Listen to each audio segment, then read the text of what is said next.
Hey, this is Matt from InvestiQuant. Today is Tuesday, February 8, 2022. The markets put in a reversal pattern here early on this morning and have taken off to the upside. So this morning we saw the markets gap down. This is the S&P chart here in the top left. We gapped down. We tested down below yesterday's low of day. Buyers stepped in pretty aggressively, and we have been lifting the late morning and into the early afternoon. We are trading up near the highs of the session. We have a higher daily high as well as a lower daily low.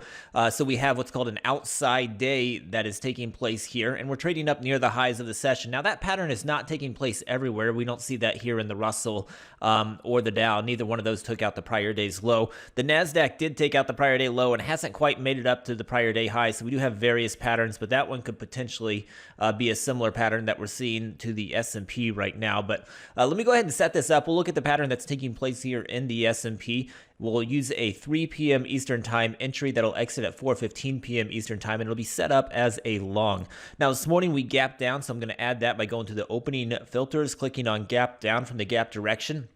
Next, I'm going to define that outside day pattern that we have forming. So the way that you would do that in the post open filters, I'm going to say that the intraday low is below the prior day low. So let me hit equals here for below prior day low. I'm going to say that the intraday high is above the prior high. So let me hit equals next to above prior high. And then I'm also going to say that we're trading up near the highs of the session. So I'm going to use the intraday close versus intraday range here. And I'm going to say that we are trading in the top 25% of the intraday range as of 3 p.m. We'll have to confirm that at 3 p.m., but we currently are trading up there.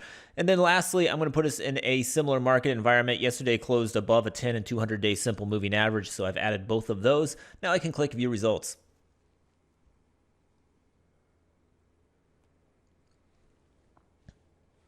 All right, here we go. These are the results based upon entering the market long at 3 p.m. Eastern time, exiting at 4:15 p.m. Eastern time. When you gap down and at 3 o'clock, you have an outside day that has formed, meaning it has a lower daily low, a higher daily high, and you're trading up in the top 25% of the intraday range. This is taking place above a 10 and 200-day simple moving average. Historically, we've got 40 samples here in the S&P, 51 in the NASDAQ, 37 in the Dow, 25 in the Russell. The win rates on these are skewed a little bit towards the upside for a few of these. The S&P, the strongest of the group, 65%.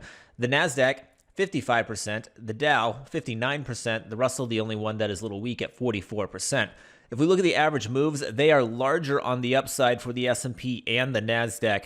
They are nearly identical in the Dow, and then the Russell pretty similar in size as well. But historically speaking, this pattern has been a little bit more bullish, especially in the S&P. You can really see it there in the equity curve. That's a pretty smooth equity curve there for the S&P, this blue one here.